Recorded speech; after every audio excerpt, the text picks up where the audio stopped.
Daren, thank you so much for joining us here today. I've been following you quite a lot on LinkedIn. I've been following your work. I've also quite recently checked out your book, Blockbuster, and I really think that you're in a great position to try and answer the following question of me, which is, how can filmmakers make profitable films? Both in terms of how films get funded, how films get marketed, how films get distributed. We know that nearly 99% of films don't make their money back. So how can we change that around? That is really the big topic that I want to discuss here today. But perhaps to start off, it would be fantastic if you could just introduce yourselves and let us know a little bit more about your history and what you currently do. Absolutely. And thanks so much for having me on. This is awesome. I'm excited to chat, and I hope we have a lot of time together because it's a big topic. Well, my name's Daren Smith. I'm an indie film producer. I'm based in Provo, Utah, of all places. And over the last 4 years, I've done 4 indie films. Before that, I did 4 seasons of television. Before that, I was, co-owner of a boutique film production company. And so right now, the focus is on raising a $10 million film fund to do the next 10 movies, the next 10 indies. And really, the long term goal is to build a more sustainable, resilient, profitable, independent film ecosystem that's really truly independent.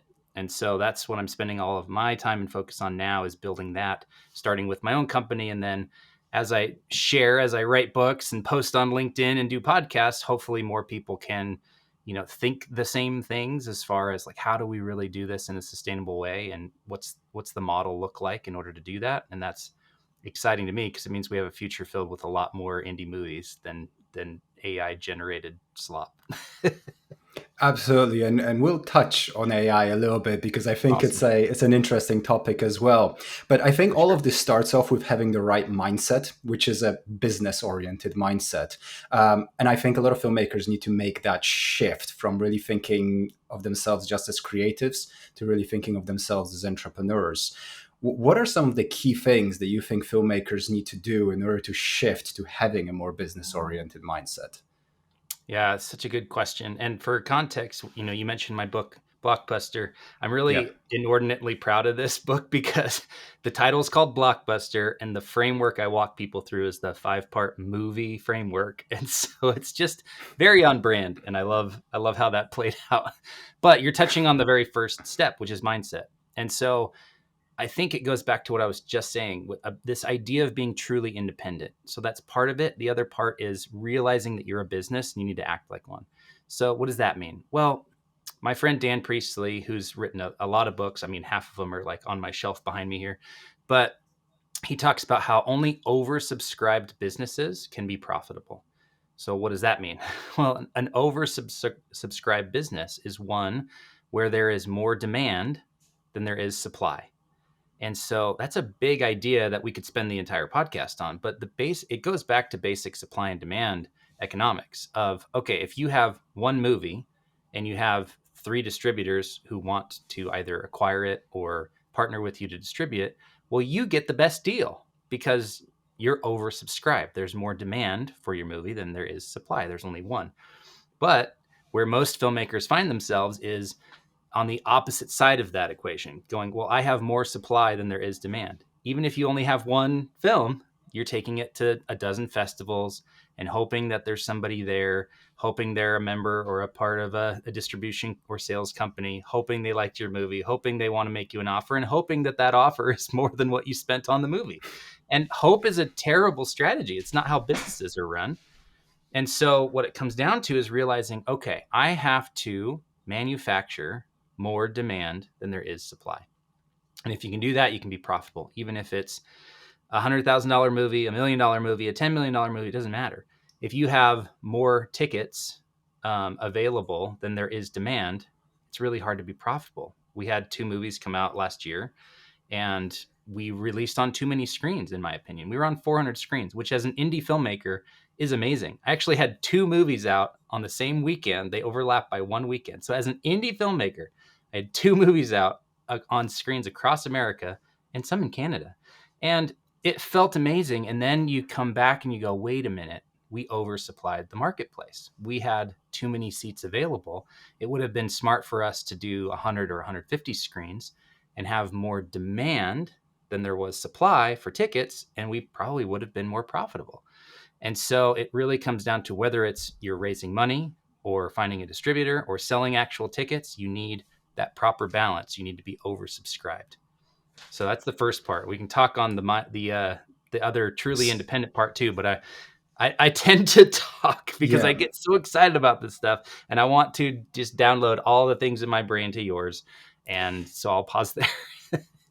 No, and it's really interesting. The one question that I have is how you can limit supply in a world where films are now in the cloud and are all infinitely available a lot of the time for free. Right. So I completely understand with theatrical releases, right? I think Christopher Nolan is doing this right now, quite famously, but, Yeah. really limiting that supply because there's only so many seats, which means, if you're running a seminar and you think you can get 50 people, have only 25 seats and, have people standing in the back because it will look, great. But when you have a film that you're going to release online on platforms like Tubi, Amazon Prime, and so on, and there is essentially an unlimited amount of that film, how can you create that feeling of scarcity? Yeah, that's such a good question. And so it really comes down to which market are you in, right? Because if you're if you're trying to get on every single streaming platform and they're all putting it online for free or on their fast channel for free, like you said, there is no limit, right? The supply is there. But if you go one market above that, so not the audience of viewers, but the audience of streamers or fast channels, you can say, okay, well, what if you did a limited or an exclusive window where you said, hey, we're going to go on a fast channel, but we're going to limit it to one for 6 months. And you've got three that want the movie. Well, all of a sudden you've created scarcity, right? So you can create scarcity around supply, you can create scarcity around time. There's a bunch of different ways you can do it.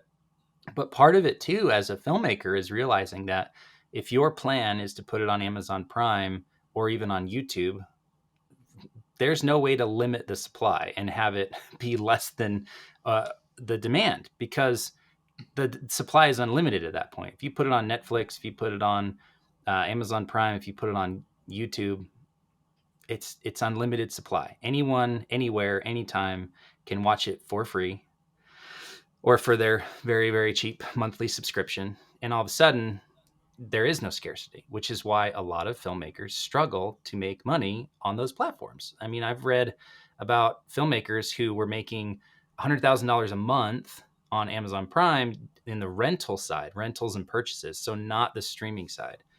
And, they made $1 million in a year doing that. And then the opportunity came to put it on Netflix and they had 1 million people watch it and made $75,000. And you're just like, wow, okay, well, that is proof in the pudding right there that if you oversupply the marketplace, it drives the price down or the value down, and there's no way to get oversubscribed. And so my take on it, this is not necessarily a recommendation for all filmmakers, but for me and my business and the movies that I'm going to make, we're probably not going to put them on streaming platforms because they're so devalued on those platforms. I think Netflix pays something like 8 or 12 cents per stream. Same with Amazon Prime. Apple's similar. Like, if you put it on a streaming platform, you're just devaluing your own product and you're making it impossible to limit the supply. So I personally will not be doing that. We're going to go direct to consumer. We're going to find the places that value what we do and charge a premium for it. So that's how I think about it. Do you have examples of a film or filmmakers who have done this particularly well and, in multiple different, areas while they were selling the film, where you can go, this is it, check out this film, they did it right? Yeah. The one that comes to mind right now is a friend of mine, Michael Stephen Robbins. You can find him on LinkedIn. That's where we met. But he's an executive producer and he's kind of an outlier. I wrote about him in a post about the new patrons of indie film because he's such an interesting example of this is a guy who's funded a movie and then said, well, if I'm going to fund it, I'm also going to do the distribution because he's seen how other companies, not all of them, but the ones he's worked with, have not done right by them, right? They just put it on platforms and hope that money comes in, and then it's like, well, what are you doing? Why aren't you marketing it? Why aren't you doing this? Why aren't you doing that? They're like, well, that's not our job. It's like, oh my gosh. So he just decided about a year ago, like, I'm going to start doing the distribution for my own movies. And he's doing all the digital distribution. So these aren't movies that are hitting theaters first. But he's got a documentary out right now that's like the number one documentary on iTunes because he's got it on iTunes and Amazon Prime. And he's running ads to it and is creating that scarcity. The only place you can watch it is there. And every time someone rents it, he gets $3. Every time someone watches or buys it, he gets $7 or $8. So like he's realized that it's not time yet. They haven't fully, maximized that part of the audience or that part of the release window. So why put it on Netflix or Amazon Prime streaming or Tubi, or like, why do that? Because you're going to get cents on the dollar compared to what you get there. And he's doing it profitably, right? The post he shared this week was like, we're in our 17th week and just had our best week ever, because they've really dialed in their flywheel of, if we run ads to this audience at this price, we can get this many people to go and rent and check out the movie, and that equals profit. And so to me, that's like the prime example that I see in the industry right now, is someone who's just said, I'm going to take matters into my own hand. I'm going to do it truly independent. I'm going to do it 100% myself, not relying on other people. And part of that decision is saying, oh, I'm not giving up 20 or 30% to some third party who's going to take their money first before I see any of my investment back, and hope that they do a better job than I can do. He's like, no, I'm done with that model. So he's gone out, he's done it himself, and they're profitable. I don't think they're break even yet, but they're probably a few months away. And he can keep running that model, keep running that ads model for as long as it works. They're like Yeah. 4 or 5 months in, and it's still churning and it's still growing, and like still number one in many different countries. It's pretty awesome and inspiring to see. Yeah, no, I've seen a lot about the documentary, A Cursed Man, I think it's Yeah. called, and yeah, it's quite incredible. One thing that I've noted, because I do quite a lot of work with indie filmmakers who are self-distributing their films online, and actually that TVOD window is bringing in more revenue now than I'd expect. In particular, there's a documentary about flair bartenders called Shaken and Stirred, and they Mm. are currently just doing a Vimeo OTT campaign where they're selling it on their website. Yeah. And it's been 2 months, and it's still, yeah, we're still not ready for other windows. And I thought it was going to last a week and die, but it's doing really well. So there's actually a demand for people who want to, who are willing to pay for a film if it's a particular film that they want to watch. So, for example, that film about flair bartenders is the very first ever documentary about flair bartenders. If you want to watch that, you have to watch that one, and you have to pay the $20 on their website. Exactly. So it's creating that scarcity there. Yeah, when you Yeah. look at, I mean, part of being a business owner and shifting that mindset from being a filmmaker or a creative to a business owner is going, well, what's happening in the marketplace right now? And the studies over the last few years are kind of crazy. Have you heard of subscription cycling? It's where people will get on a platform like Netflix and watch their favorite show that everybody's talking about, and then they're like, okay, we watched that show. What's next? Oh, there's a great show on HBO. Well, let's go, drop our Netflix subscription, head over to HBO, and we're going to binge that show or watch that show for the next 2 months. And then we go to Stars, and then we go to Apple TV, and then whatever. But they're not carrying 6 different monthly subscriptions. They're just doing one a month, and they're cycling through those subscriptions. What this shows me, at least, if I'm trying to anticipate where this is headed, it's like, well, people want to own the things that they love, right? So if you can make a movie that people resonate with, that feels like something they want to watch, it's for a lot of people, it's actually cheaper to just rent it or to buy it than to get some subscription that they don't want just to watch your movie. It's actually more resistant to be like, oh, it's on Netflix, but I'm actually on Apple TV this month, so I'm not going to watch it, than it is to just give them an option to rent it. And so that model of direct to consumer, I think, is going to keep growing, and it's going to benefit those that really emphasize audience growth. So if you can find and connect with an audience of people who care about the projects that you're making, not just as an individual, but the stories themselves, well, at some point, you're going to be able to be sustainable just from that audience alone. It's that idea of Kevin Kelly's 1,000 True Fans, right? So if you can, the idea of that post, if you haven't heard about it, is if this is, 10 or 15 years ago, so maybe it's 2,000 true fans at this point, but the idea or the principle is sound. If you have 1,000 true fans, these are people who will buy everything that you make. And that averages out to about $100 a year from a true fan that's coming into your business. Well, if you're a solo creator, that's $100,000. That's pretty decent. Most people could live off of that, even now. So you have to do the math and figure out what is it for you and your business, but maybe that's 1 million people buying a $10 ticket, right? Maybe it's 100,000 people buying a $10 ticket. Maybe it's 5,000 people doing a $10 purchase or a $20 purchase. Like whatever the math is for you, if you're making a movie for 100 grand, you could do the math and reverse engineer how many true fans do you need? And then realizing that those are just the true fans. So there's another layer of people that's probably 10 or 20 times bigger that are, yeah, I'll buy one thing from you this year. And then there's another layer of 10 or 20 times bigger that's like, oh, I'll buy something from you once. And so all of a sudden you got a sustainable business model because you understand the math and the metrics that are going on, and you can just keep doing it for as long as you want to do it. That's what most of us want, is that autonomy to be able to produce meaningful work for the rest of our lives. Yeah, and it's that idea, Simon Sinek's idea of playing an infinite game rather than using finite tactics of, Yeah. I just want to get this one film funded. No, no, no. You want to have a sustainable filmmaking career for the next 60 to 70 years. And we've Mm-hmm. touched upon a lot of things to do with being independent in terms of your mindset. But I do wonder, for everyone listening, saying, this seems to me like I need to do a lot that's not to do with filmmaking. I need to now start essentially an online business. I need to grow my audience. I need to almost learn how to self-distribute, because now putting my film in the hands of a distributor seems like not a great idea. So what do you say to all the people who say, it sounds like I'm going to be spending 75% of my time not doing what I want my job to be? Yeah, that's a really great nuanced question. And so you can apply the same principle to whatever part of the industry you're in. Well, I'm assuming we're just talking to filmmakers here, but say you are a Yeah. cinematographer and you just want to be on set shooting stuff all the time. Okay, great. You still want to be oversubscribed, right? Like if you have the capacity to do, let's call it 4 movies a year as a cinematographer. Okay, well, as soon as you have 5 directors that want to hire you that year, you're oversubscribed, which means you're going to be working 100% of the time you want to be working.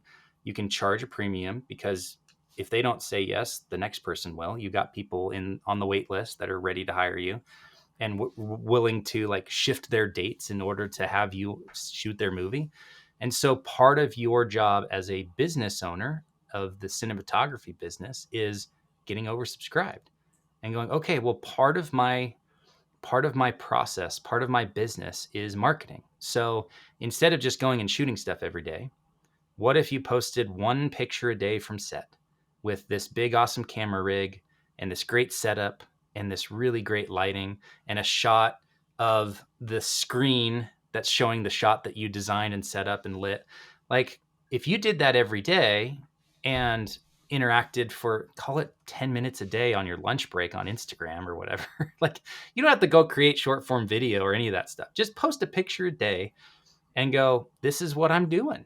And the subtext there is, wow, this person is working all the time. They're in demand. They're really good at their job because I can see their pictures that, like, wow, those are impressive pictures. I want to work with that person. That's the subtext that's going on in people's heads. And just so you realize this isn't a made up example, like I literally did that every day on set on my second movie. And a week later, after we wrapped, my buddy Garrett Batty, who's a director, he'd done like 6 movies at that point, really well known here in Utah for a lot of faith based films that he's done, calls me up. He says, dude, you've been doing a lot of producing lately. Yes, I have. I wonder why you think that. And then he says, do you want to do another one? I said, absolutely. I didn't even know what the project was. I just knew I wanted to work with Garrett. But instead of me going, man, Garrett, please hire me, I really want to produce your next movie, he called me because he saw that I was in demand, and he's like, man, I better call Daren because I want him to work on my movie. The table was flipped, and now I wasn't begging for work. I was getting calls. So anyone, whether you're a writer, a cinematographer, a director, an actor, can do those same principles and treat it like a business and go, okay, the business is me. I don't have to worry about the full film. That's the producer's job. I do think that more actors and writers and directors should also take on the role of producer until they find a producing partner to take over those responsibilities. That's another topic. But you can do it for yourself as a solo business owner, that it's just you and your service is you working on the movie in whatever capacity. Those same principles apply. Yeah, and to add to that, I think on social media, when you're looking at your reach and engagement, it's always quality over quantity when you're looking to get a specific outcome. And I really, really saw this in practice when I made this YouTube video a couple of months ago. And after a couple of hours, it had like 27 views or something. And I got an email of someone saying, really enjoyed your YouTube video. I really like what you're doing here. I'd love to hire you to do this. Yeah. And I was like, this is insane. This video, by all means, to everyone else, looks like it flopped and did terribly. But I got a job out of it. Yeah. And I think it's the same with social media. Well, don't be discouraged if you're getting 3 likes on your Instagram posts, because those 3 likes could be the ones who actually get you a job in the future. Yeah. Imagine if you're a director and you're trying to cast your next movie and you post about it, and the 3 likes you got are Ryan Gosling, Ryan Reynolds, and you know, some other big Yeah. actor. Like all of a sudden it doesn't matter that you only got 2 or 3 likes because it's the right people. I have a buddy named Jay Acunzo, and you can find him online or at his website. But he's a speaker, a public speaker, does a lot of thinking about this, and he has a keynote right now that he's just putting out in the world called Resonance Over Reach. And I think we've lost track over the last 10 years of like the goal is the biggest audience, the most numbers, the most likes, the most comments, etc. And those are vanity metrics. Those don't actually matter. And so I was just posting about this the other day because someone had asked about like, what's the strategy here on LinkedIn? How do you post? How do you grow an audience? I was like, the goal is not LinkedIn. The goal is your business. And so if it's a top of funnel channel, if it's a way to get people to become aware that you exist and have multiple touches over a certain amount of time, and it's effectively pulling people off the platform onto your website, that's what you want to see. And so I have a tracking sheet literally that I fill out every Monday that I go, okay, how many impressions did I get this week? And how did that translate to traffic to my website? And I've had weeks that are 20, 30,000 impressions, and I've had weeks that are 2 to 5,000 impressions, but they have the same amount of traffic to my website from LinkedIn. And so I don't care about impressions. I don't care about comments and engagement and all that stuff, other than who are these people? Because if someone comments and I don't know who they are, I'm going to like their comment, reply. I'm going to message them. I'm going to reach out and be like, hey, thanks for that comment. Wanted to make sure you knew I had a newsletter, wanted to make sure you knew I had a podcast, and have a little human interaction with them. And what happens is, I pull a lot more people off the platform than you'd probably imagine. And so I've had people on LinkedIn that have hopped on my calendar and bought consulting from me, joined my membership, invested in my film fund, literally from posting words on the internet that took them off of LinkedIn onto my website, which was a specific page for investors about my film fund. And then they click a link and they get on a call, and now we're talking about putting money into the fund. So it's an amazing place. But if I only focused on impressions and growth and views and those things, it wouldn't have any impact on my business. And I think vanity metrics is a great segue to the next topic, which is defining success. It's also something that you talk about in your book. So, Yeah. how can filmmakers, especially film producers who are looking to create a film with the idea of making it profitable, how can they actually define success? Is it quite literally the bottom line? Is it profit? Or are there other measures of success?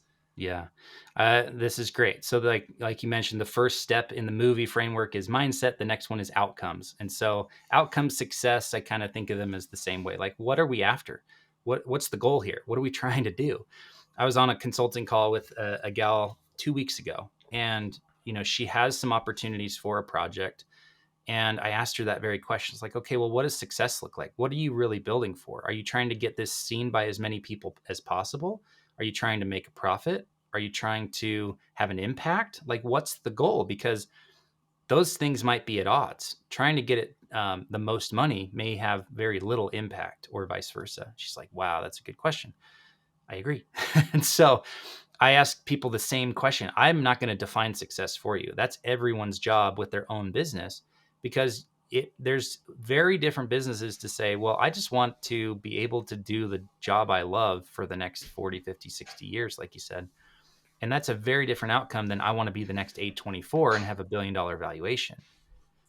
Okay, well, the outcome then informs the strategy. So you start with the outcome and you go, okay, it's about dollars in the bank account, or it's about profitability, or it's about number of people that are seeing and purchasing and watching my movies, or it's being able to work with top tier talent, or being able to have a sale of your movie at a film festival. Like, whatever it is, that's going to inform the strategy. And then what you want to do is make sure that everything you're doing every day is in service of getting you closer to that goal.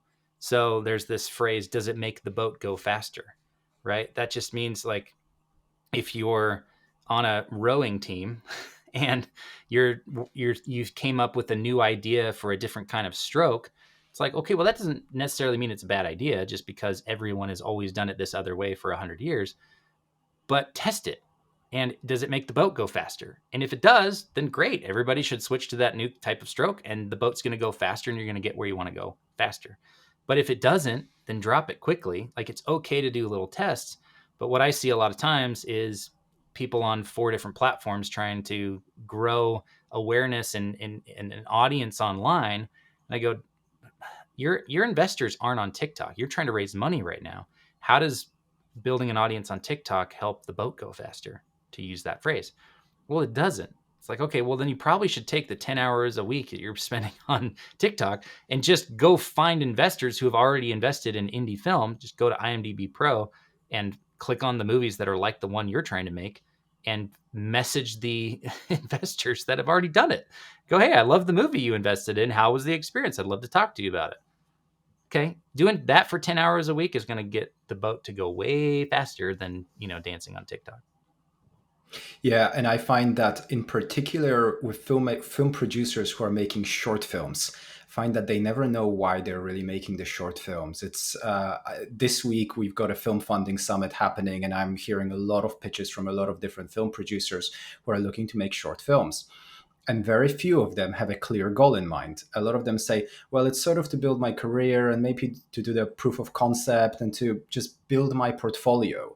But the perfect example of this is if you're making a drama that just has 2 actors in a kitchen for the entire film and you're the producer, that film could be incredible. The director is going to get the credit for that. The actors are going to get the credit for that. You just put 2 actors in a room, right? So if you're, for example, a producer and your outcome is, I want to show people, create a portfolio where I can really produce something big, then you need to create a short film with some fight sequences and some action and some VFX and some cool things to show you can create something complex and you can produce something complex. So it's having that clear outcome in mind really dictates the strategy and what you really want to do. Too many filmmakers are focused on just doing something but not really sure why or what the outcome they want. Yeah. The Yeah. first place I recommend people look is where they're giving an answer of, I don't know, that's just the way everybody does it, or that's just the way it's done. And so if you look Yeah. in I would honestly, like, you could look at your calendar, look at the last week or the last month and go, okay, what did I do every day to get the thing that I say I want, which is whatever it is, raising money, getting into production, finding a location, whatever it is, getting a job, whatever it is, like, go through your calendar with a fine tooth comb and go, why did I do that on last Tuesday? Why did I go to that lunch meeting with that person? And if you go, I don't know, they asked me if I wanted to go, and so I said yes. Why did I go to that event? Why did I submit to that festival? Why? And if the answer is, I don't know, that's just what everybody said I should do, or that's what everybody does, or that's what I understand how it works, then you're not taking the reins of your business. You're not being the business owner. you're being a business operator. You're just following suit with whatever everybody else does. That doesn't mean all those things are bad. It just means that if you don't know how it connects to the end goal that you say you're after, it's not serving you. And so there's this great principle called the domino principle that I love. There's a video of this. If you search like domino principle science teacher on YouTube, like you'll find this like 45-year-old kind of schlubby guy with curly hair. He's a science teacher, and he's got these a dozen dominoes laid out, starting with a teeny tiny domino that's 5 millimeters tall and ending with a 6 foot tall, 100-pound domino. And you're looking at it, you're going, there's no way. But the domino theory shows that a domino can knock over a larger domino up to 1.5 times its size because of the momentum. And so he takes some tweezers and he grabs this 5 millimeter domino and he places it really gently at the beginning of this row of dominoes that are increasingly bigger and bigger and bigger. And he dink, and he knocks it over with the tweezers. And he goes dink, dink, dink, dink, dink, dink, dink, dink, dink, goo.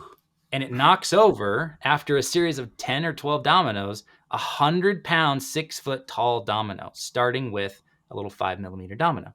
So why do we bring that up? Because your short film might be that 5 millimeter domino.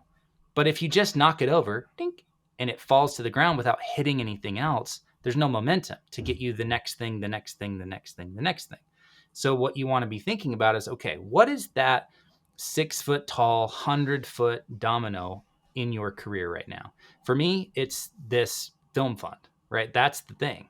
And so if I was trying to raise a $10 million film fund, and the only thing I'd done in my career so far is a couple of commercials, music videos, and a short film, I'm at like a 2-inch normal size domino. And the idea that that will knock over a 6-foot tall, 100-pound one is not realistic. That science doesn't work out. The physics don't make sense. So I did those things 10, 15 years ago. I was doing commercials, and I was doing music videos, and I was doing industrials, and I was doing short films, and I was doing documentaries, and all those things were kind of the first 5 or 6 dominoes. And then I got a TV show as a senior producer. Well, that's a bigger domino. And then while I was doing that show for 4 seasons, I did another documentary. I did, like, it was a bigger one. I did I did a TV pilot where I was like the co-creator, executive producer of the show. That's a bigger domino. And all those led to me doing movies afterwards, which are bigger dominoes. For film producers, I think those dominoes really look like a series of projects in a lot of senses, where you raise some sort of funding, you create a project, you raise funding, you create a project, and each one is bigger and bigger and bigger. For that, the projects have to be profitable, because there is a very sure way to scare off every single private investors, which is to say that my last film lost money. And there is a great sure way to get investors on board, which is to say that my last film made money. Mm-hmm. So I'd love to move into this aspect of how to create that film. And I think, as you mentioned, the book, it all starts with that irresistible offer. So I'd love to talk a little bit about how you can create an irresistible offer for a film audience. How does that work? Yeah. We're going to start with another principle called demand side selling. So there's another book, which is a great book. I forget the author, but I'm sure you can find it, put in the show notes, but it's called Demand Side Selling 101. And the idea here is that most of us operate under the mindset or the approach of supply side selling. Here is a project that I'm really passionate about. It's going to have great cinematography. We got great locations. We got wonderful people. I'm really excited and passionate about this. So I'm going to just bring all that passion and effort to the pitch. I'm going to nail the pitch, and all of those things, all that passion and all of the details and features and benefits of this movie that I'm trying to sell is going to win over or convince the person on the other side of the table. Most of us know that that doesn't work. We've had experiences where we go, oh, I did that and I didn't get fundraising. It's like, okay, yeah, because that's supply side selling. You're saying, I have bananas and please buy my bananas. And the person on the other side of the table is going, that's great, but I'm allergic to bananas and I only eat apples and oranges. Well, you're at an impasse. It's gridlock, because you can't sell them the thing that you have, and they can't buy the thing that you're selling. So you walk away and nothing happens, right? So that's supply side selling. You have something that you want to sell and you're trying to convince people that it's right for them.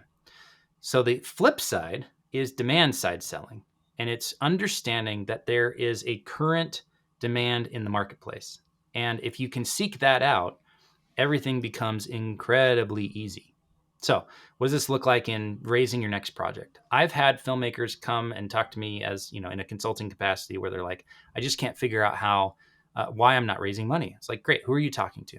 Well, the rich people in my area, dentists, doctors, lawyers, business owners, et cetera. I was like, great. Have any of them, as you've talked to them, have any of them ever invested in indie film before? No. Okay. So if on a scale of 0 to 100, what's the existing demand in the market of the people that you're talking to? 0, less than 10? Like it's almost nothing, right? It's like, okay. So what if you exclusively talk to people who have already shown that they have either in the past or currently have some demand to invest in indie film? How would that change your results that you're getting? Well, I don't know. Okay, we'll try it for a week and see what happens. And I would get off on the call. And at the end of the call, I would say, look, your goal this week is 5 a day. You're going to find 5 new investors a day. You're going to reach out to them with a quick one-liner about your project. Say, hey, I see you've done this movie. I really enjoyed it. I checked it out. It looks amazing. I love the production value. Like, be specific about it. Don't just copy and paste to the next person. Give them a specific line of like why you're reaching out to them. I've got a project that's very similar in genre and scope. I'd love to talk to you about it, see if it's a good fit. 2 sentences, send it off to at least 5 people a day. We're going to talk or check in a week from now. You tell me how it goes, right? So previously they had talked to 40 or 50 local rich people.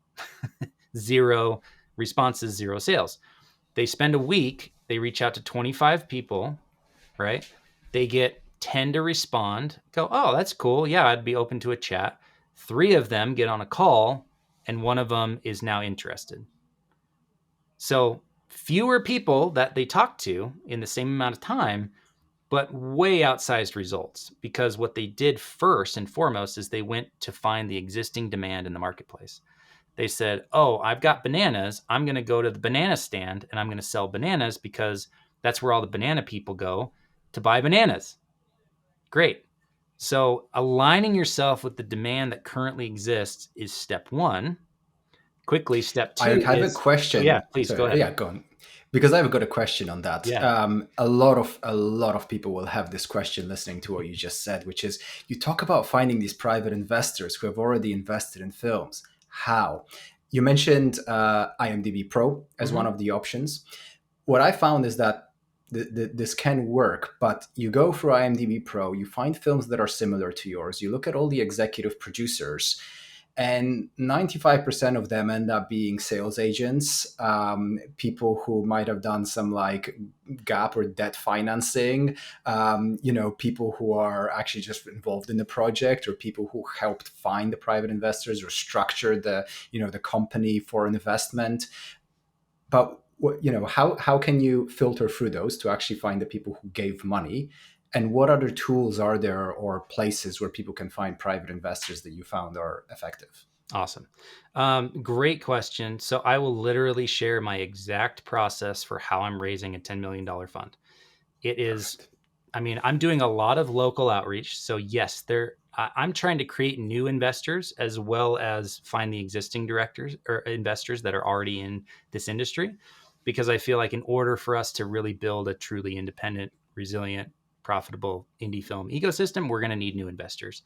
And there are plenty of people, especially in Utah. We have a moniker called Silicon Slopes. You have Silicon Valley in California. We call it Silicon Slopes because we have the mountains and the best snow on earth. So it's kind of a play on words. But there are many billion-dollar companies in Utah. There are many people who have raised lots and lots, millions of dollars. There's a fund here called Pelion Ventures that just raised a $500 million venture fund. There's a lot of money in Utah. So it's silly for me to think that if I can provide them with a better investment than just single one-off film, that I couldn't at least have a conversation and try to get people in my network, right? Like I've got relationships with a lot of these people now, and yeah, they're not going to invest today, But guess what? Now they're on my email list. They're following me on LinkedIn. And 5, 10 years from now, when they see the results from the first fund, they're going to be like, dang, I really wish I had gotten into that. And then it'll be a lot easier to raise fund number 2. So that's the long-term play. That's the next domino, right? But here's my model. Here's exactly what I do every single day. If I shared my screen right now, you would see 8 tabs open with movies that I clicked on from IMDb Pro. And I literally then have another Safari window open with LinkedIn. And that's the 1-2 punch. It's IMDb Pro plus LinkedIn.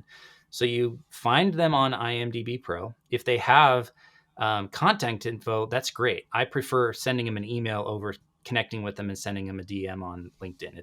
It's more personal, and it shows that, like, oh, you're taking this seriously instead of like LinkedIn. Sometimes LinkedIn can seem like a lesser way of doing outreach, but if you do it right, if you use the like 2-sentence version I gave you earlier, it's pretty easy, and people go, oh, this is a real person, because they're not just copy pasting a 40-page pitch in my LinkedIn DMs, right? So literally and what you talked about is a real, not a problem, but an issue of, like, if you're finding the people who actually gave the money, you got to just do a little bit more work. It doesn't have like a dollar sign next to the name of the person who financed the movie on IMDb Pro. So you just got to do a little digging.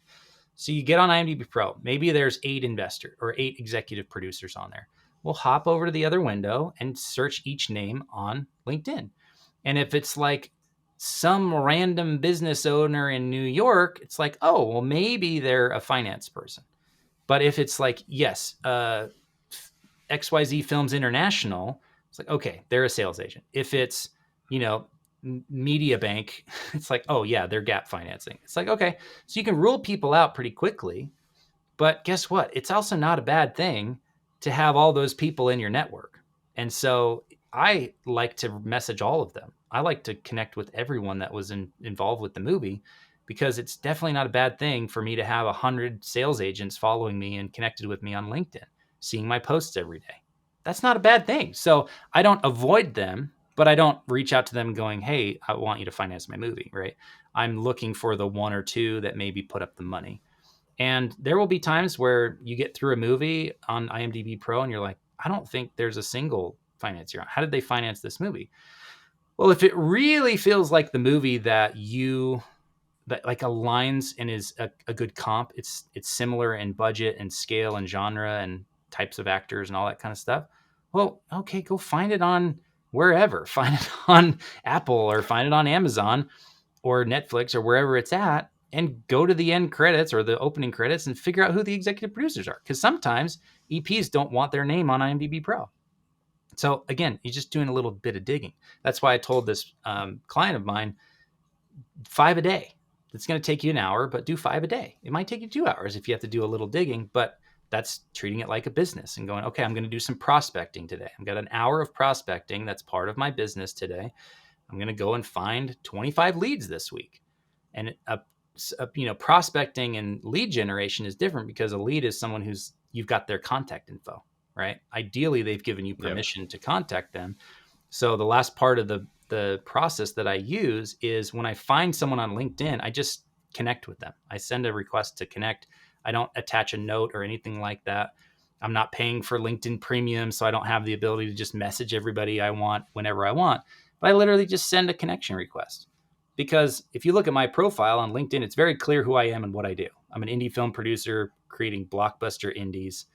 I'm an author. I'm in Provo, Utah. I went to this school. In 10 seconds, they can get a lot of context, which is fun because you can't get that context over email.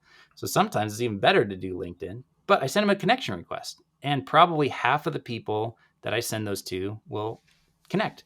As soon as that happens, I can message them.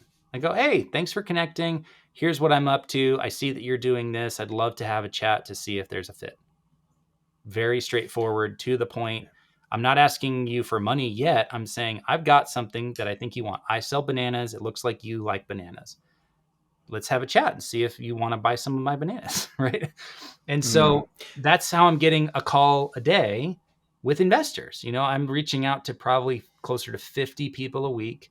That means 20 or 25 will connect with me. 10 will have a conversation over email or DMs. and 5 of those will get on a call. So I have a call a day, and that leads to investors coming into the fund every week, every other week. So that's my current process. Like literally, you'd have to spend $500 with other people to buy their course to get the same answer, but that's what it is. That's what I'm doing every day. I've got over a couple $100,000 in commitments to the fund. Like it works. So that's what I would do. That's so interesting. And I love the tip of actually going to the films and looking at the credits at the end of the film, knowing that some of those private investors might not want to be on IMDb or just might not be on IMDb at all. So that's really interesting. Yeah. In a second, I want to get to the step two that you were talking about. But just to add to the sort of looking at where the gap in the market is, I think that's another thing that most filmmakers don't really do. For example, dramas tend to be a pretty bad, give a pretty bad return on investment because there are so many dramas out there because every single first filmmaker wants to make a drama. Horror films are also starting to be quite oversaturated in the market, but there are things such as, if you go on platforms like Tubi and you make an indie, even super low budget, even pretty low quality film that has a predominantly black cast, it's going to do really, really well because there are not enough of those films.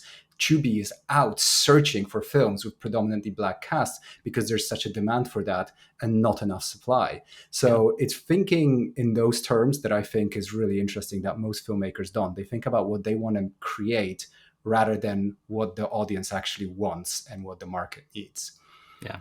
But that said, I'd love to go to step two. You were about to start speaking before I Oh interrupt. yeah, I don't know.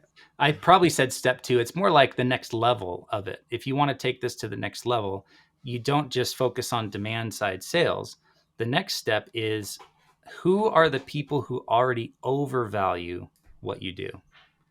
That's I have a friend named Sean Twing, and he shared this idea with me that like the fastest path to success is putting what you do in front of the people who already overvalue it. So what does that mean? It means being on LinkedIn or Instagram or wherever, YouTube, and talking about your project in terms of your values. So a lot of people will get on and they'll just post the front page of their screenplay with the title and they're written by so and so. It's like, okay, but what does that tell me about the project other than you wrote a script? Like, it's great. And if I'm someone who's looking for writers who write scripts, then that may be enough. But if I'm someone who's, like me, for example, let's just take me as an example because it's easy. I'm looking for values based, family friendly, PG-13 or under movies that spark conversation, movies that you want to watch with your kids, that they're going to want to watch with their kids in 30 years because they're so good. Those are the kind of movies I want to make. So even though I'm a forthcoming executive producer, like I'll be the executive producer of all these movies through the fund, people will send me horror scripts. And I'm like, did you do any reading at all? Like, did you look at my website or my about page or my LinkedIn or anything? Or are you just copy pasting and sending it off? Like, yes, I'm in the industry. Yes, I'm looking for projects, not actively, but like I'm happy to read scripts of the friends that I have that are in the industry. So please don't send me scripts right now. That aside, like if you're going to send me a script, it's not going to be a horror movie because that's not what I value right now. But man, if I can find a really solid family friendly kids adventure movie with some values in it that like teaches good things and has good characters and good relationships and a good story, I overvalue that. So I'm going to reach out and be like, hey, I need to talk to you about this project because it's exactly the kind of thing that I'm looking for. And I've done that. And so the difference between please don't send me your horror scripts and I'm chasing you down is the difference of demand versus overvaluing what you do. Yes, I have a demand for scripts, but not those kind.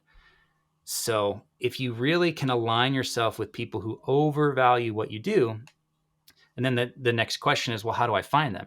Okay, well, you've got to put the effort into putting out online, doing some marketing for yourself and your business to say, this is what I value. And if you value that too, we should talk. And so my posting on LinkedIn, it's a lot about the values that I care about and the values that align with the business I'm building, the types of movies I want to make, the type of people I want to work with. Those are the things that are like the subtext of what I'm posting. I don't have a project currently in production. People always ask me, well, I don't have a project. I'm like, I don't either. I have an initiative. I have a fund that I'm raising, and I can talk about that. So do the same thing, but talk about your values. And that's where you get the resonance part of the resonance overreach that Jay Akunzo talks about. When you share your values online, the things that excite you, the things that motivate you, the things that you want to put into the world, that's what resonates with other people and surfaces those that already value the exact specific thing that you're talking about. So that's level 2, is do a little bit of outbound, or a little bit of content on top of the outbound that you're already doing. And that's a second channel that's going to bring in even more leads. It takes time. I've been at this for a year on LinkedIn. I went from like 1,500 followers to like 8,500 followers. I grew my email list by 700 people. So it's slow, and I'm like pretty good at email. Like that's only 700 people. So like, okay, I'm pretty good, but it's also all these. It's a very narrow niche that I'm focused on, of like filmmakers and film investors. It's like that. There's not millions of people. I'm not going to have 10 million followers on any social channel ever. Hopefully, I don't want that. But getting off track, but that's the next level, is really focusing on only speaking with people that already value what you do, and everything becomes a lot easier. Those are the people that show up on my calendar wanting to talk to me about the fund, and then the first sentence they go, "Hey, my name's so and so. I found you on LinkedIn and read your blog, and I love all the values you're talking about. I want to be in on your fund." I go, "Great. My name's Daren. Nice to meet you." But before I even introduced myself, they're saying, "I want to put money into your fund." That's pretty amazing. That only happens because they already overvalue the stuff that I'm talking about. Great. And can we talk a little bit about, how an irresistible offer might look like, or an example of an irresistible offer that a film made to a particular audience, whether that was a horror film or something else where you thought, wow, their messaging on how this film is going to be perfect for that audience was just great. Do you have an example of something like that? Yeah, it's I loved Alex Harmozy as a guy that I've kind of paid attention to. He's not necessarily like a pseudo mentor like some other people that I've read their books and really just like align with those things. But I think he has definitely cracked how to make a lot of money in a short amount of time, and there's value in that. And so he's written a couple books, $100 million leads and $100 million offers, and he has a little framework, and I don't have it on the top of my head, so it's in the book. If you get the book or read the book for free, I'll show you how you can do that at the end of the show today. But like, he's got this kind of 4-part matrix that's like, if you can shrink the amount of time it takes to get the outcome, if if it's not painful, he's got 4 parts of this that are like how to create an irresistible offer. And you're basically amplifying the things that they want and getting rid of the obstacles that are in their way. Said differently, there's going back to Daniel Priestley, my friend. He talks about people have a current reality that they're living in. There's frustrations and pains associated with their current reality. They want a different outcome, but they don't know how to get it, and they keep kind of banging their head against this wall, and they're trying to brute force or hustle their way or effort their way into the outcome. It's just not how it works. So if you talk about their current reality and with a lot of clarity, if you could say, look, I get it. As a filmmaker, it's super frustrating to spend years on the same project and nobody ever pays attention to you. No one picks you.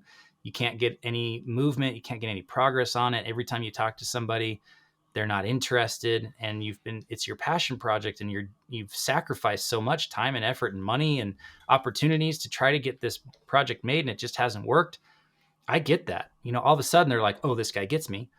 Well, and what you really want is a situation where you can come up with an idea, validate it really quickly, get awesome feedback from people. You get some tension where people are like, "Oh, let me introduce you to my friend who's a cinematographer," or "Let me introduce you to my friend who has a location that would be perfect for your thing," or "Wow, I would love to help out with that. Are you looking for a producing partner or an actor or whatever? Like, I just want to be a part of it."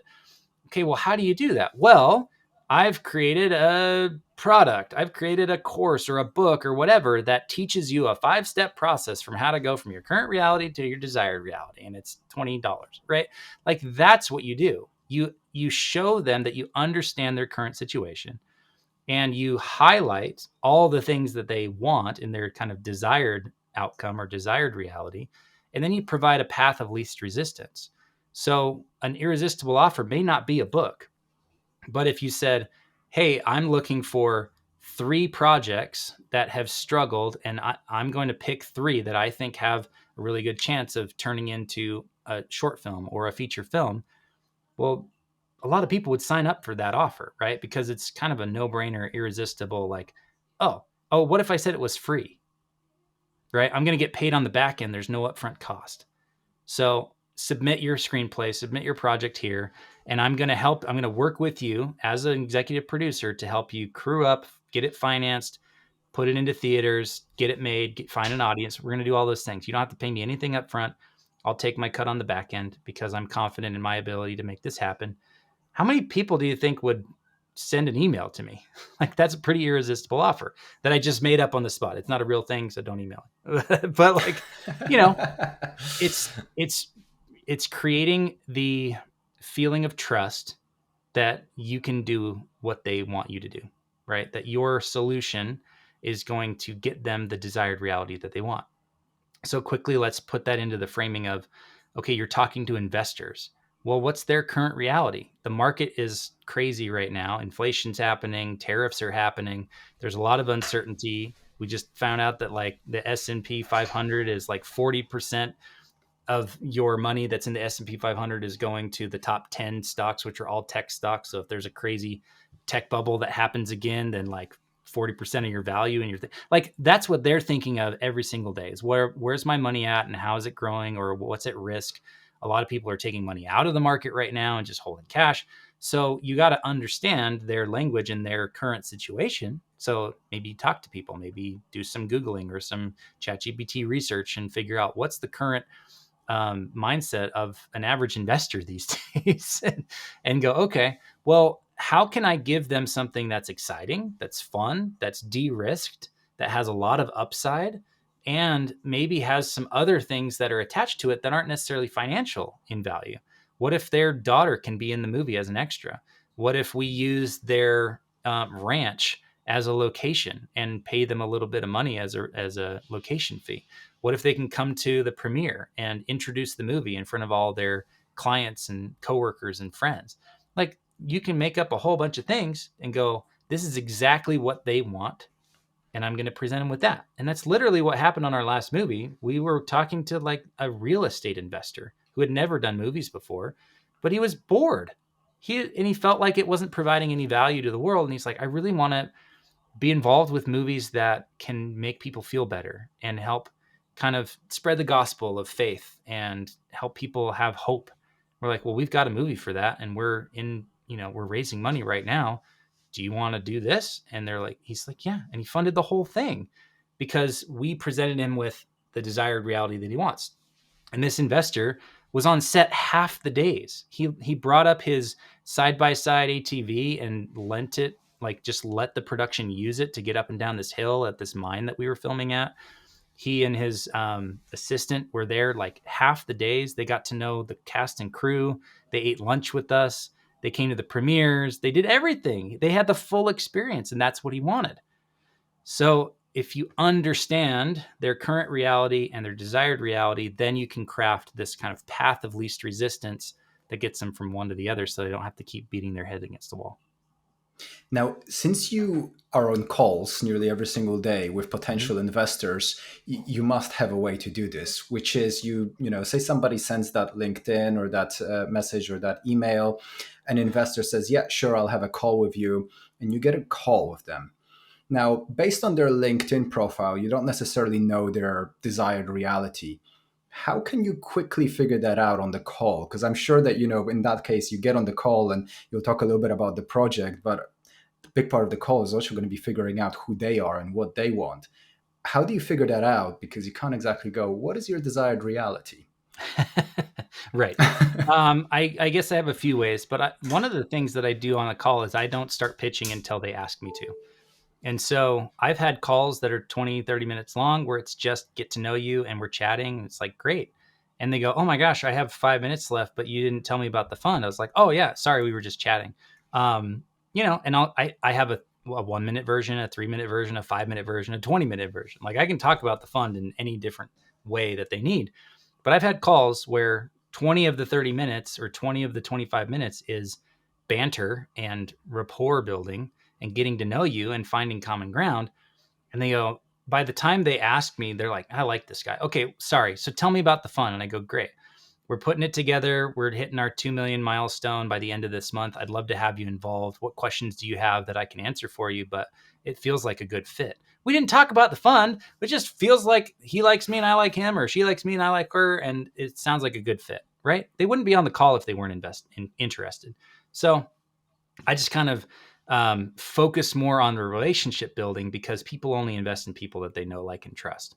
So I heavily weigh towards how do I build that rapport and trust with people in 5, 10, 20 minutes. And at that point, it's like, all right, are you in? How much do you want to come in for? And at that point, if they're like, oh, I don't know, I go, great. What questions do you have that I can answer for you? Because that confidence of like, you're investing in this, like, okay, how much do you want? That confidence is like, it helps a ton because it helps them know that I've already figured out all the answers. They just need to ask them. Right. So if they're like, well, like, how soon do you need the money? And I go, great. I see that you're probably, in my mind, I'm going, they're probably not super liquid right now, but they want in. So I go, great. If you want to put in 100K, here's the thing. You're only going to have 10K drawn every time we do a movie because it's set up like a fund. So you're not giving me 100 up front. We're just going to call 10,000, so 10% of your investment every movie. We're going to do about 3 movies a year. So it'll be 10 or 20K right up front because we're going to greenlight 2 movies right up front. But after that, it's 3 a year. So it's really only 30K. And honestly, my plan is by the time we get to movie 4 or 5, you're playing with house money because you're already getting returns on the first 1 or 2 movies and you're just letting it ride. So you don't actually have to output 100. You probably are only an output 40.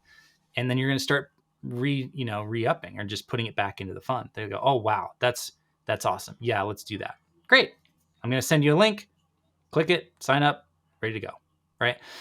So that's part of it, is just like focusing really on rapport building and not on pitching.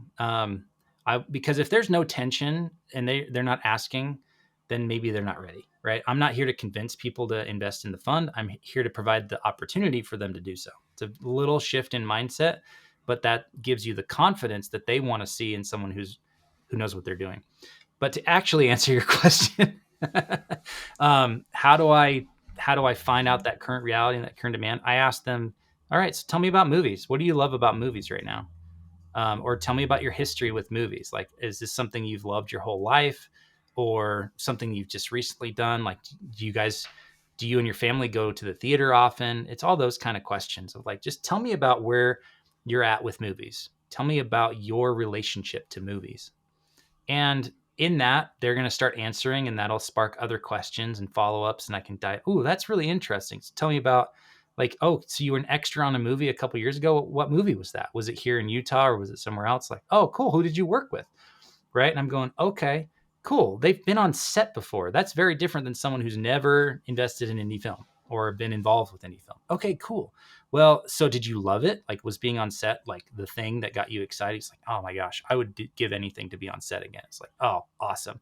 Well, look, I'm not to skip ahead, but like, one of the perks of being an investor in this fund is that you can come on set whenever you want. Just so you know, like, there's an open invitation. You want to bring your business partner or your clients, you want to bring your wife, you want to bring your kids, like, that's an open invitation. All you got to do is just tell us you want to come and we'll make sure that you're going to eat lunch with us. You'll meet the cast and crew. Like, it's going to be super cool. So, but you were saying, tell me more about movies, right? So I'll use little moments like that as an aside to just be like, desired reality, desired reality, desired reality. Like, I'm listening for the things that are like, where's the tension? Where's the demand in their life right now, so that I can speak specifically to that in a way that's exciting and gets them motivated and goes, oh my gosh, this sounds amazing. Because you're not going to be intimately involved in some startup that you funded as part of a venture capital fund. You're just putting money into a different bank account and then hoping that more comes back later. That's boring. Like, okay, people want cool things to invest in. So it's like, yeah, come on set, be in the movie, be an extra. Awesome. Yeah, that's really interesting. One of the biggest realizations that I've had was that people don't invest in films, they invest in the people who are making the films. And Yeah. that's why relationship and rapport building is just so important, because so many filmmakers are out there thinking, can somebody just go and find me the money? And it just doesn't quite work that way. So we've spoken a lot about funding and Yeah. generating that, that supply and demand with funding, and instead of moving on to generating demand, I'd love to move that conversation onto distribution and marketing of, say your film is made, or it is now greenlit, you've got the funding, you're making it. How can you generate the demand for people to see that film? Because I think there's a lot of filmmakers out there who are currently in the middle of making their feature or have already made the feature, and they just don't know how to generate enough demand and build a big enough audience to watch the film. So how do they do that? Yeah. One, it's also important to recognize that there's two different markets, right? There's the distributor who's going to work with you to put the movie out into the marketplace, unless you do it yourself. And then there's the audience as well. And those are two different audiences, because the distributors aren't paying money to go see your movie in theaters, and the audience isn't distributing your movie in theaters. So two different audiences, two different offers. Okay, so two things come to mind. One is you have to start as early as humanly possible. So as you're coming up with the movie, the idea for the movie, before you write fade in, you need to be thinking about who is the audience, what's the hook for this movie, and how are you going to reach them? And then you start reaching them on day one. Literally, if you're the writer, if you're the director that just found the script, if you're the producer that just brought on board, day one, part of your job is either to hire a marketing producer, essentially a director of marketing, or start doing marketing yourself, right? Post every day, reach the audience you currently have that you can reach for free, build an email list, whatever it is. Like day one or day zero, you need to start your marketing plan at the same time as you start producing the movie. So that's part of it. The other part is realizing that, like, again, it comes down to it's your business. So if you're thinking about making a very niche art house movie about this very small kind of story or topic, and you think that it's going to be on 1,500 screens, it's just not how the business works. Like, there's not enough demand for certain genres and certain types of movies. So be realistic and understand, like, what's the current demand in the marketplace. You can go on the numbers or Box Office Mojo or whatever, go, okay, how much money did independent films make last year? If it's in the a billion or whatever dollars, you go, okay, well, my movie's probably not going to make $1 billion, because that's the entirety of indie film last year. It's like, that's not realistic. Can I make $10 million? Okay, well, what are the movies that have done that? The research that I've done is like 1 out of 3 indie films break $1 million in the box office, and only 1 out of every 5 breaks 3 million in the box office. So realistically, you're probably like, it would be a really great outcome to get $1 to $3 million in the box office. There's only a handful of distributors that can consistently release movies that are making 10 million plus in the box office. Angel Studios, A24, Neon, Focus Features, like, but even those have some that have done 40,000 or 500,000 in theaters. So there's no guarantees.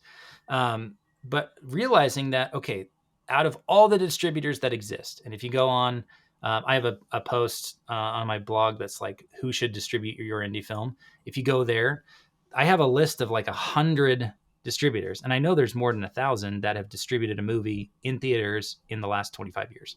So somewhere between 100 and 1,000 companies that could potentially distribute your movie. How many are you going to talk to until you give up? That's my question for you. And I would start somewhere in the middle rather than at the top, because Disney, Universal, Warner's, Sony, they're probably not going to take your call as a first time or a brand new or a super low budget indie film, because that's not what they do. Even the mid tier, like you look at the Lionsgate, Focus Features, Angel, A24, those Film Nation or United or whatever it is. they're looking for movies that can do $50 million in theaters. So if you don't have the cast or the story or whatever it is, the value in the project that could do 50 million, meaning 5 million people buy a ticket to it, then Lionsgate's not going to talk to you. That's what they need. They need a potential of $50 million box office. Okay, so you're going to go a tier below that. But now you're talking to people who generally make a million or less in the box office. But hey, you could be the outlier, or you can at least have a conversation with them. So you start calling them. Like, you do the same thing as you did with the investors. You figure out who they are, and those lists exist. Like I said, I have a list of 100 on my website. There's a list of 1,000 on thenumbers.com. So go find a list and start getting on LinkedIn or start Googling and figuring out, okay, who is this company? Who works there? How can I connect with them? And you producer it. You just like, you just be the producer, you get resourceful and you figure it out. So you find out how to connect with them on LinkedIn or get an email address. You reach out, hey, I know that you distribute movies. You've done movies like this, and this, which are really great. I've seen them. I love them. I talked with the filmmakers of those movies, and they said you were great to work with. I have a project just like it. I would like to have a conversation with you, right? You're saying, I'm real. I know what I'm talking about. You can trust me. Let's have a 5 or 20-minute conversation. Great. Or alternatively, you go to a market, you go to Cannes, or you go to AFM, or you go to Berlinale, or you go to MIPCOM, or whatever, and you go to where they already are, because maybe they're not spending any time on LinkedIn. They're too busy going to 8 markets a year. So spend a couple $100 and go to a market like AFM and knock doors. And you go and, hey, I know you guys are busy telling all your projects, but I have one that I would love to, have a quick conversation with you. I could show you a quick teaser that we made. This is something that's already in production or going into production soon, but I wanted to start the conversation early so that we had really aligned distributors who were helping us make good decisions. Great. Yeah, I got 20 minutes. Show me the thing. I did that in 2015 and showed my teaser trailer that we made to 6 different companies, and one of them wanted to work with us. So you just keep talking to them until you've talked to all of them or you get a yes. So it's that. Interesting. Okay, so that's the distributor side. Now, what about filmmakers who want to go down the self-distribution route, right? They want to put their film on Film Hub. They want to put it out because they've literally made a feature for like $20,000, and and they're looking to self-distribute. How can they build demand in the marketplace? Any way possible. Have you seen any good examples of that? Because I find that a lot of the information is quite generic that you find online in terms of how filmmakers can build their audiences. And really, one of the key things that I found, there's a guy called Jay Horton. He does a lot of YouTube videos on self distribution, Yeah. and you can see clearly from the way that he's done it is that building a personal brand online is a great way to then drive a lot of interest in your films. But have you seen examples of how filmmakers have done that on like really, really micro budget films quite effectively? Yeah, I mean, it's really about showing up every day with the and sharing the values, like I was talking about earlier. Like, I would pick one channel. Like, don't try to be a content creator, be a filmmaker. So be on YouTube or Instagram. Those are probably your 2 best places to find your audience for your movie. I would say LinkedIn to find your distributors and your investors and your collaborators that way. But for the audience or the audience of filmmakers that are going to help you make the movie, Instagram, YouTube are kind of your 2 platforms. And so just show up every day, right? It's easier to show up on Instagram, I think, than YouTube as far as like what you have to make it or how much time it takes to post, right? If you're on YouTube, you're setting up a video camera, you're doing some editing, you're laying over some B-roll or some text or whatever. That's a lot more than taking a picture and putting it on Instagram or recording a quick, reel or story or whatever and just giving an update. And so I think it's just about sharing your values, but also share behind the scenes, like share what you're working on today. And the audience that resonates with those values and resonates with what you're building will show up.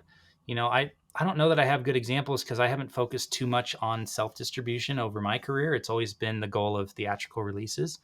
But Michael Stephen Robbins is a great example, and he's built an audience of 50,000 people on LinkedIn, which in my mind is the equivalent of like 100 or 200,000 on Instagram or YouTube. Like, I think it's just as much work and just as much time and effort to get to 50 on LinkedIn as like 100 or 200 on Instagram. And, every time he posts, there's people going, oh, I hadn't seen that thing about a cursed man in this documentary that he produced, and I'm going to go check it out. So he's driving traffic and awareness for free using a platform, and anyone can do that. Like if an executive producer who'd never done movies before prior to a few years ago and is not a content creator, like his posts are like paragraph block of text unformatted of just like what happened to him today. But if he can do it and build 50,000 people, so can you, so can I. So I would say just do it consistently and focus on not just you and what you want and what you need, but focus on the value for the audience. And so you're building tension. That's really what the goal is. Can you create tension in the marketplace that makes them go, I have to see this movie? That's what your posts are about. So how do you show the behind the scenes, something cool that happened today, a milestone, some progress? What did you do today? That makes them go, man, Daren's really into this film fund. Like he's super passionate about it and he's been at it for months. What is this thing? And they click on a link Mm. and then you're off to the races. But I talk about this in the book. I also did a podcast interview with Nathan Barry. It's on the Nathan Barry Show. If you just go on YouTube, and I would recommend YouTube instead of a podcast, but because there's visuals that we're drawing out on a board. But like Google or search for Nathan Barry Show, Daren Smith on YouTube, and literally half the conversation is talking about how do you build an audience and what's the flywheel that you can create that makes it easier every time, that generates more of the same results faster, so like rather than a sales funnel or marketing funnel, it's a flywheel. So I'll just tease that and say you can go watch that, because it's a great conversation about doing that exact thing. That's really interesting. And I think we've touched upon quite a lot of different concepts and strategies that come later in your book as well so far in the conversation. I'm a bit conscious of time, but I'm just wondering, are there any other, what are some of the other most important strategies or concepts from your book that perhaps we still haven't touched upon? Yeah, awesome. So we talked about mindset and outcomes. So that's the M and the O. The V stands for visibility, which encompasses everything from marketing and audience and awareness and traffic and those things, right? And so that's your V. Stands for implement systems. And so those are things like the flywheel, the content flywheel, or the content framework that I write about in the book. And how do you build systems that consistently generate the results that you want? Because yeah, every filmmaker that's listening to this is going, well, I don't have time to spend 10 hours a week on Instagram and YouTube and LinkedIn. It's like, no, nobody does. But I mean, my LinkedIn is an hour a week because I built a system. I have a weekly newsletter that goes out, one for filmmakers and one for the investors that are on my list. And then that post, that like 1,500 word blog post, turns into 5 days of content because I have a little chat GPT thing that I built that goes, generate 5 posts from this. I go, okay. And then it spits them out and I copy them and I paste them onto LinkedIn and then they're posted, right? That takes me an hour, if that, maybe 20 minutes. Maybe it's an hour total between writing the post and doing all the scheduling. So if you build systems, if you implement systems, you can get the same results with a lot less effort. So people go, I don't know how you spend hours a day on LinkedIn. It's like, I don't do that. I spend maybe 20 minutes a day on LinkedIn engaging with people and responding to comments and stuff. But I'm not on there all day long. And I'm definitely not spending an hour a day on content creation. So you build systems to get the outcomes that you want. The last part is E, which stands for expand your impact. And I put it at the end strategically because that's where everybody wants to start. When I talk to filmmakers all the time at like film festivals and stuff, I've done presentations and pitch festivals and all those things. And I talk to filmmakers, I was like, well, tell me about why you want to make this. Like, oh, I want to have an impact on an audience. I want to change people.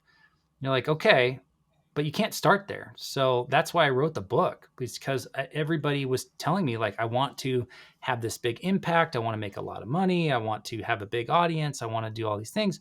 It's like, well, nobody starts there. Everybody has to start with these other parts: mindset, outcomes, visibility, systems.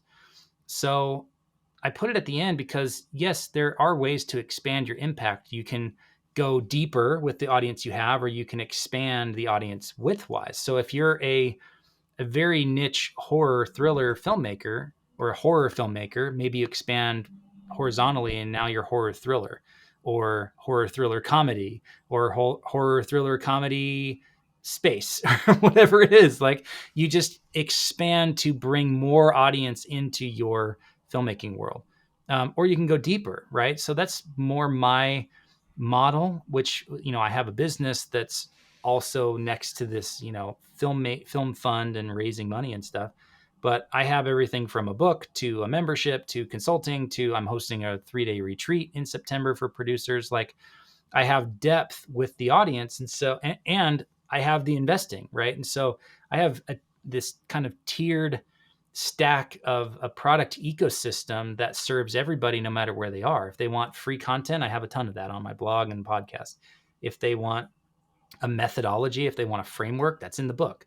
If they want me one-on-one, they can either, or if they want me in group form, they can come to the membership. If they want me one-on-one, they can do consulting, right? So I have ways to serve people all the way up to, do you want to invest in the projects that I'm creating? So thinking about depth is a way to expand as well, because now I've got this business that's supporting my lifestyle while I'm raising money, which, as we all know, raising money doesn't pay very well. So you have to have something that's supporting you, whether it's your spouse or whether it's your trust fund or whether it's a little business that you've built underneath it that's supporting your lifestyle so you can keep doing it. You figure it out. So depth is another way to expand, where you can go, oh, maybe there's, in my audience of 10,000 people, there's probably one or two that would invest in something. There's probably 100 that would buy a book, or let's go the opposite way. There's probably 10. You do orders of magnitude, right? So if you have one or two people that would invest, there's probably 10 that would, give you $2,000 to $5,000 for consulting or a retreat. And there's probably 100 people that would give you $200 to $500 for a membership. And there's probably 1,000 people that would pay $20 for a book. And there's probably 10,000 people that would get on your free email list. That's basically what my business looks like. So it's a numbers game. If you want 100 investors, you're probably not going to get that from an audience of 10,000. You probably need 100,000. So I'm building an audience of 100,000 people that inside there are 100 to 1,000 investors, so that by the time I raise fund number 2, it's going to be a lot easier, because I already have 100 people or 500 people that have said, yes, I want to invest in your next thing. Amazing. So, Darren, this has been so incredibly useful. I don't think I've ever had a podcast episode about film and film producing that had so many different strategies and frameworks and things that are so actionable and such, efficiently described, strategies and tips that people can use. So thank you so much for coming on and for sharing all of your knowledge. Yeah, it's been so great to have you on. Yeah, thanks for I'd having me. love to I'd love to just finish off with, I'm going to put into the show notes, some links. But, we know LinkedIn is one, but how can people find you? And, you mentioned you're not necessarily looking for scripts, and you're definitely looking for investors for your film fund. Who else do you want to hear from? I'm happy to hear from anybody. I joke about please don't send me stuff, but I actually love chatting with filmmakers. I spend time every week, getting on little 15 or 20-minute calls with people. I do a monthly live call with people, with filmmakers, where they get to network with each other, but also share what I'm thinking about, maybe something that would be helpful. We do live Q&A. So those are really great. So everything can be found at craftsmanfilms.co. If you go to craftsmanfilms.co/live. That's where you can find the live calls. Go to craftsmanfilms.co/join. That's the way to join the email list. And I'll send you a free copy of my book that you can read online. And so I'm more than happy to connect with anybody. If you heard me on this podcast, I'd love for you to reach out. Let me know. If you have questions, let me know, and come to the next live call. Great. Well, again, thank you so much. Honestly, it's been a pleasure speaking with you today. Awesome. Thanks so much for having me. It was fun.